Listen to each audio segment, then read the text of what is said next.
yaa dëgër ne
Badou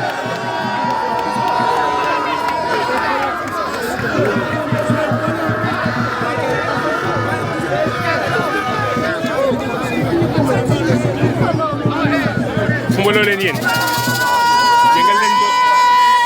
newoon naa ko defee benn place commencé fii a tas na ñeneen ñi di ñëw. mais yow da nga tiitoon de. tiitoon match bi tey da nga tiitoon. non match bi tey da nga tiitoon. barki Cheikh Khadim. bii du yooyu de xaaral xool yow. bii du yooyu. bii du yooyu barki Sénégal maa ngi wax léegi bokkatul te incha allahu taala bii du yooyu bi dañ koy jël yóbbu ko Sénégal.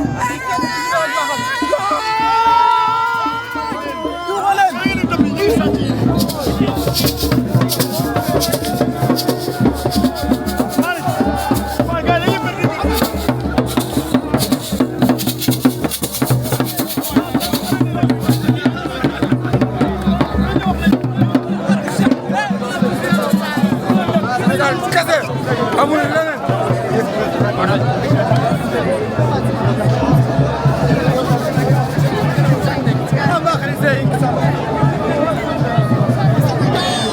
mais noo dundee victoire bi.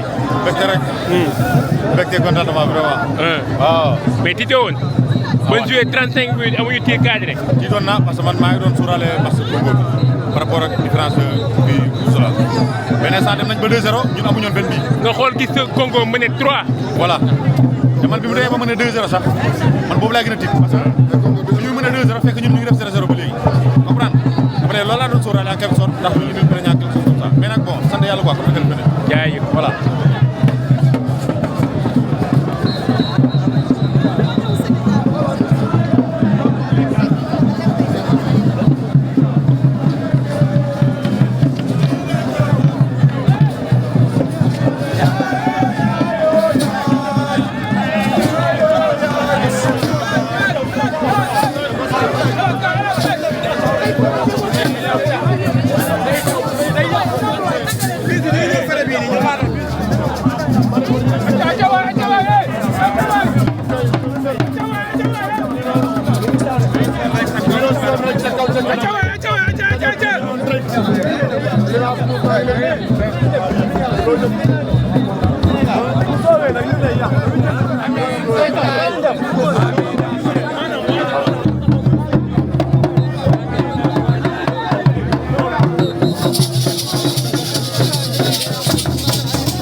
Mais c'est pas grave, je pense que c'était incroyable.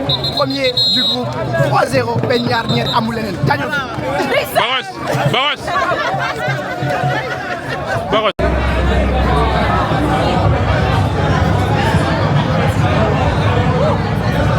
Gars kenn xamul lu ñuy joué kenn.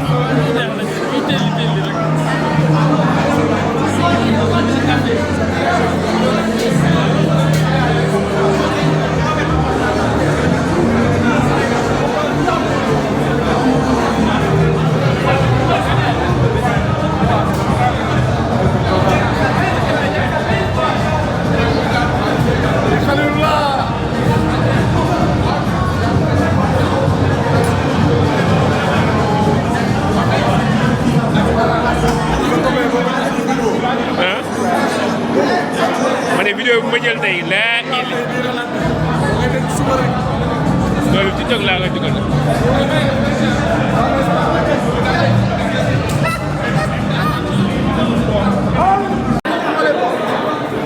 ngeen lan loo wax nga ni. waaw mais dañu libéré parce que Congo bi ma gis deuxième mi-temps dafa war a defaat dara parce que à distance la donc dañu war a dugal lu bëri avant Congo di gis ngeen leen. Quel soit le résultat de cette première période, Béninois mën nañu football. Ils gagnent même les premiers ballons. Béninois bu ñu leen xeeb deuxième mi-temps nañ def changement le plus vite possible. gars yi wane seen bopp l'entrée de Cheikh Tidiane Sabaly et Ibrahima Mbaye ñu koy xaar ñu ñëw libéré ñu totalement. libérer le peuple. waaw.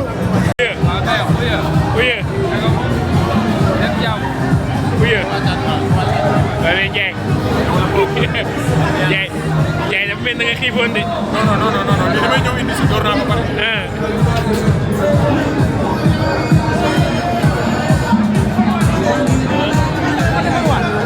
waaw.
non nañ yéeg ci kaw. waaw.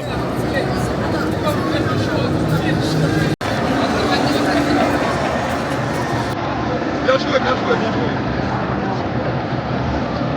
Félicitations.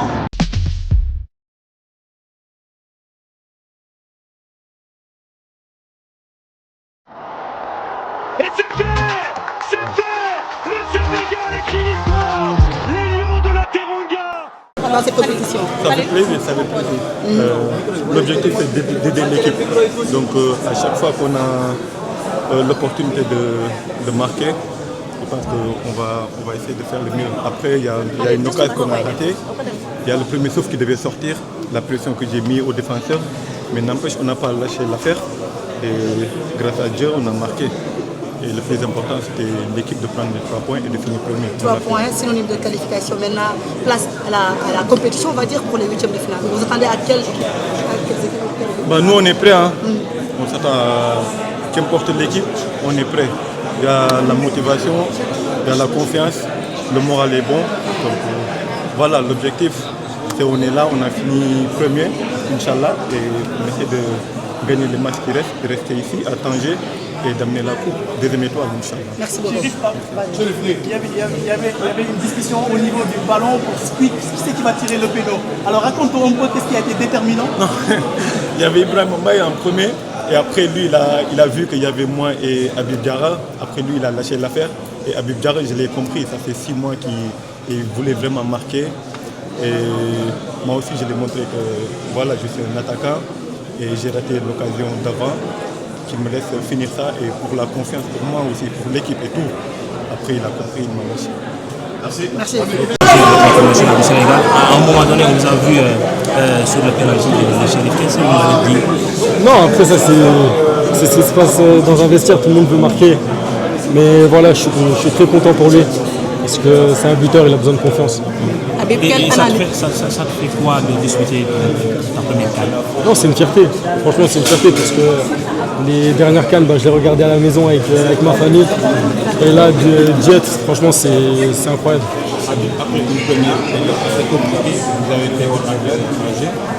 J'ai senti beaucoup plus de rythme dans la période du Sénégal. Alors expliquez-nous pour quelqu'un qui vient de blessure. Non, après, c'est sûr qu'en première mi-temps, ils avaient un bloc très resserré, très compact.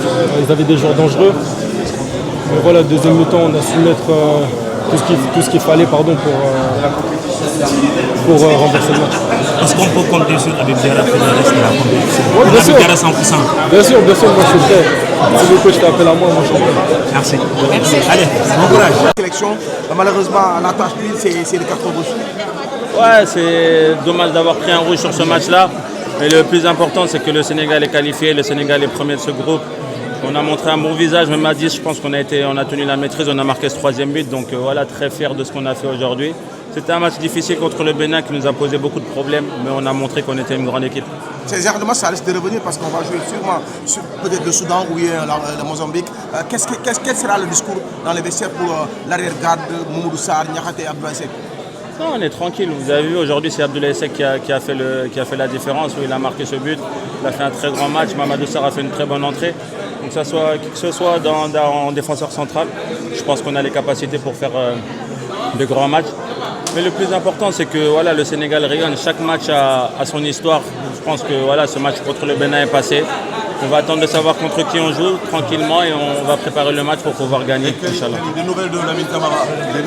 Ouais, il s'est fait mal à la cheville. J'espère que ça c'est pas trop grave. Mais bon, voilà, il était un peu hacké sur le terrain. Mais j'espère que voilà, il va faire les examens ces jours-ci. On verra comment ça va se passer. Qu'est-ce que cela vous fait d'entendre l'entraîneur Papio dire qu'il a 28 titulaires et il ne se pose pas de questions sur remplaçant ou titulaire? Qu'est-ce que cela vous fait? Il a exactement raison. Vous savez, vous avez des grands joueurs dans cette équipe. On a la chance d'avoir des joueurs qui jouent titulaires dans leur club, des joueurs qui sont très performants. Aujourd'hui, on a vu Abdoulaye Seck qui a fait un grand match, a marqué ce but. On a vu les entrées de Pape Matar et de Lamine Camara. Donc c'est très bien. Maintenant, il faut continuer comme ça. Habib a fait un très grand match, il a même marqué. Donc vous savez que ce soit n'importe quel 11 joueur, on peut fermer les yeux, on peut avoir confiance en ce 11. Ces jeunes qui ont besoin de vous, tels que Ibrahim Mbaye, quel est votre discours en tant que leader, en tant que cadre, en tant qu'ancien, par rapport à ces jeunes de 17 ans? Ils sont là, ils savent. Maintenant, il ne faut pas brûler les étapes. Vous savez, il faut prendre match après match, il faut les protéger, ces joueurs. Aujourd'hui, Ibrahim il a encore fait une bonne entrée, il nous a procuré un penalty, c'est très bien, il faut qu'il continue comme ça, continue à travailler. Mais le plus important, c'est que tout le monde travaille pour le collectif et je suis très content de ça. Merci beaucoup. Oui, je pense comme tu as bien résumé, là c'est une nouvelle compétition qui va commencer et c'est vrai que voilà l'expérience des dernières éditions, on va devoir s'en servir pour aller le plus loin possible. Comme je l'ai déjà dit, quand on est dans les phases à élimination directe, ce qui fait la différence c'est le groupe. Donc notre groupe il sera mis à rude épreuve, mais j'ai bonne confiance en nous et notre groupe. Et notre état d'esprit pour aller le plus loin possible.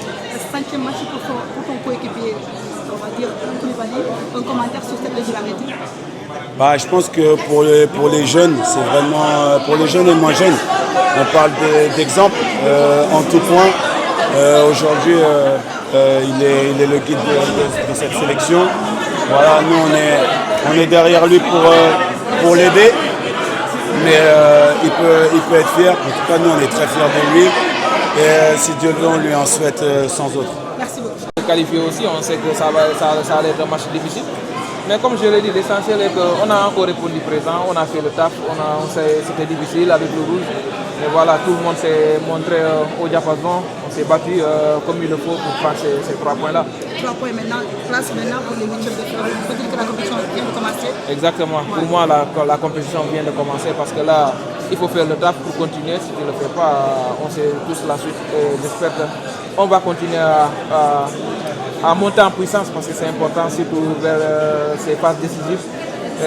J'ai confiance en tout cas et je sais que tout le monde est prêt pour se donner à fond. 5e match pour ton coéquipier, on va dire Koulibaly, un commentaire sur cette régularité? C'est le boss, c'est le patron de la défense et je pense qu'il le mérite avec tout ce qu'il apporte pour le football sénégalais. Voilà, peut-être avec le rouge ça fait un peu tâche, mais on sait le grand joueur qu'il est. Et voilà, il a toujours donné le meilleur de lui-même pour ce pays, pour ce drapeau.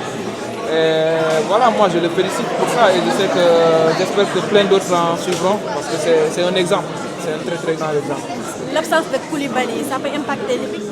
Jamais de la vie, je pense que on a un groupe, on a 28 joueurs et je pense que tous ces joueurs qui sont là, moi comme j'ai l'habitude de le dire, on a 28 titulaires dans cette équipe. C'est un joueur hyper important, oui, ça c'est vrai, on ne va pas se le cacher, mais derrière on a ce qu'il faut pour faire le taf quand il n'est pas là. Merci. Chose, Il y a des choses qu'on pouvait mieux faire, on va voir ça avec le coach.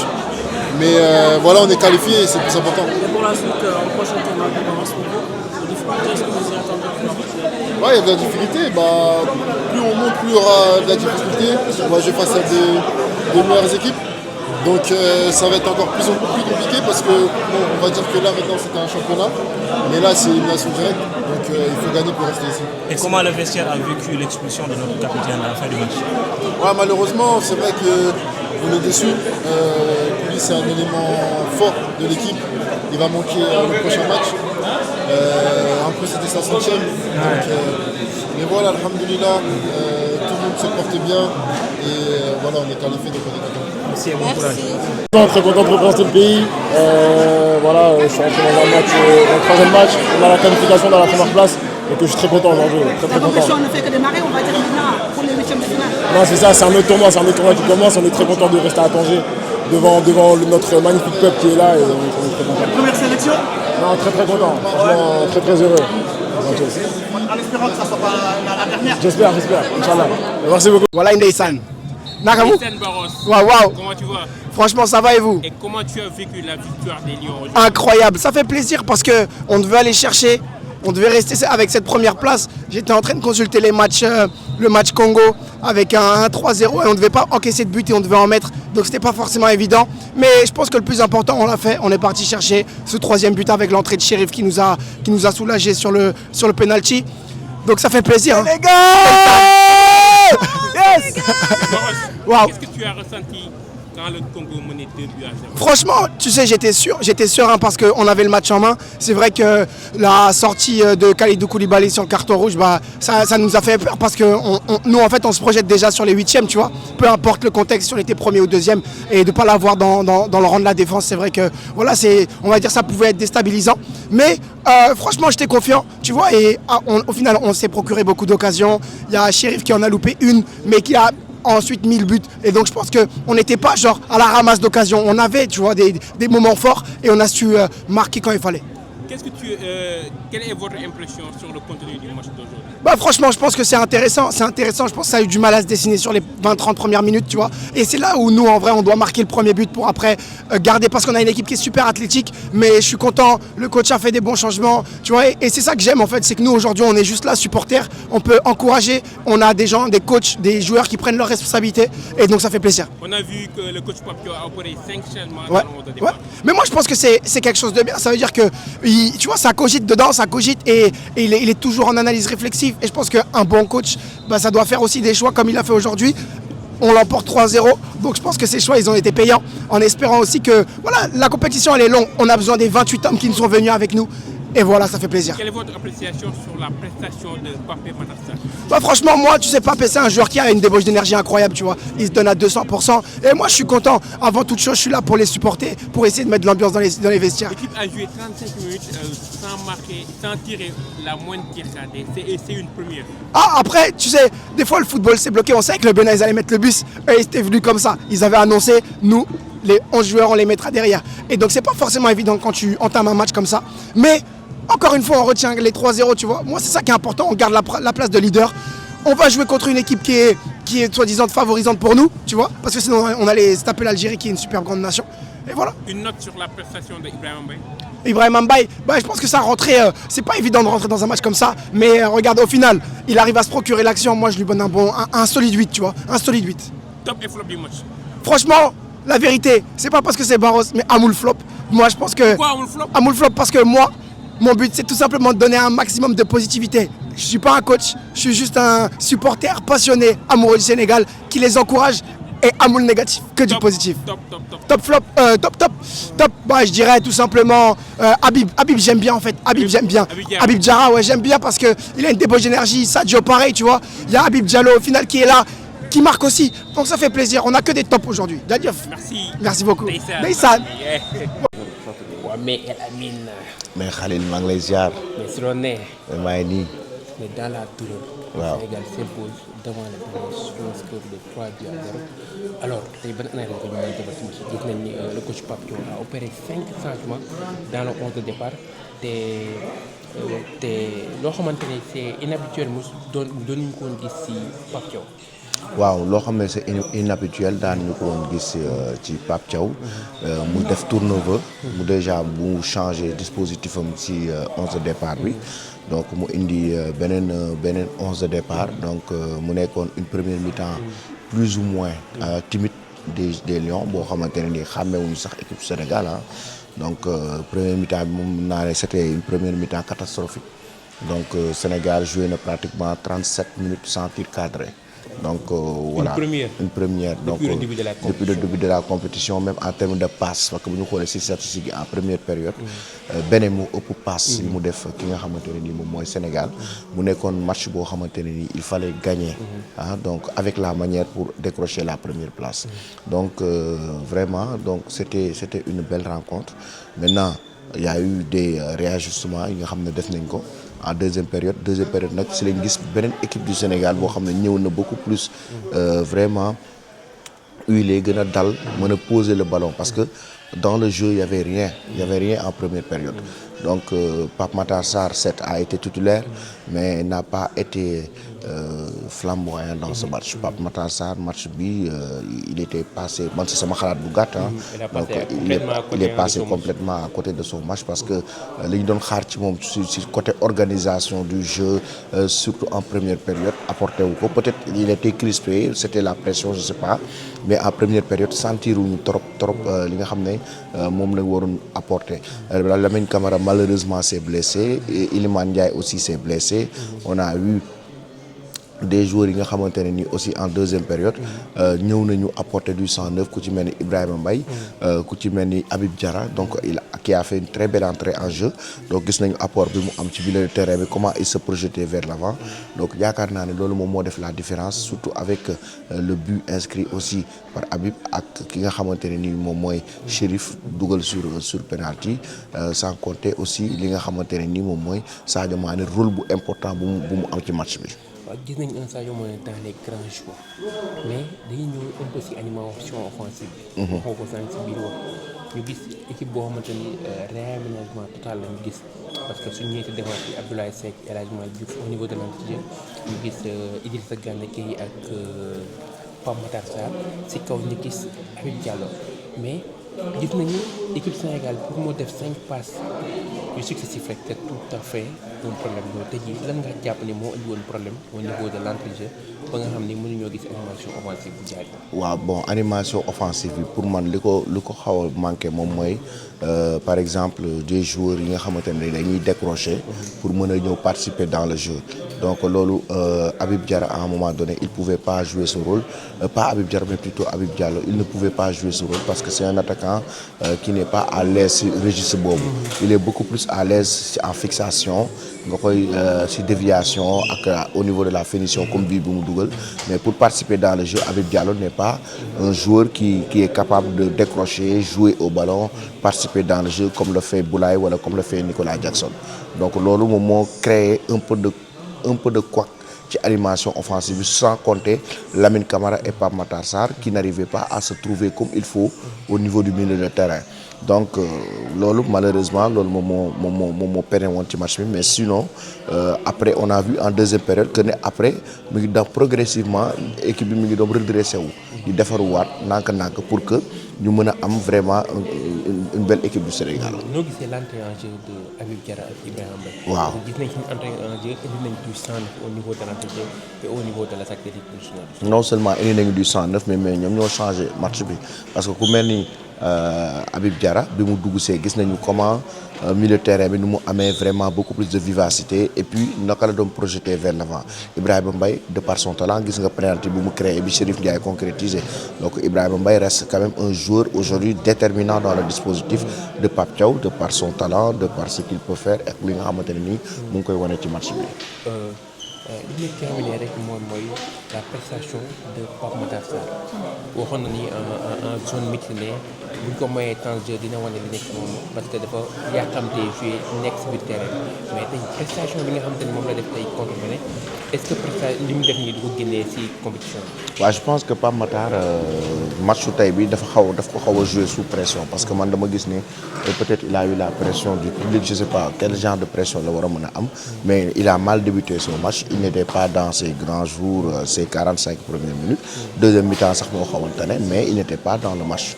Donc tactiquement, on ne sentait pas Pape Matar Sarr qui organisait le jeu, qui va apporter son apport défensif comme il a l'habitude de le faire, qui organise, qui se projette vers l'avant. Mais malheureusement, c'est un joueur qui xam nañu talent xam nañ apport bi mu am ci équipe nationale mais li mu waroon apporter yëpp mënu ko woon apporter parce que nekkul woon ci match bi. Quels sont les enseignements à tirer sur les 3 matchs de l'équipe nationale du Sénégal? waaw enseignement bi mooy aujourd'hui les gens ont beaucoup critiqué l'inefficacité des attaquants. Aujourd'hui 2 attaquants ont marqué, Chérif Ndiaye et Habib Diallo. Nicolas Jackson a eu 2 buts. Donc loolu mooy enseignement bi mais aussi sur le plan tactique. Il faut que nos joueurs soient beaucoup plus cliniques devant le but non seulement, mais tactiquement soient beaucoup plus disciplinés. Parce que boo xoolee léegi nag ñu ngi jëm ci phase boo xamante ne phase à élimination directe la.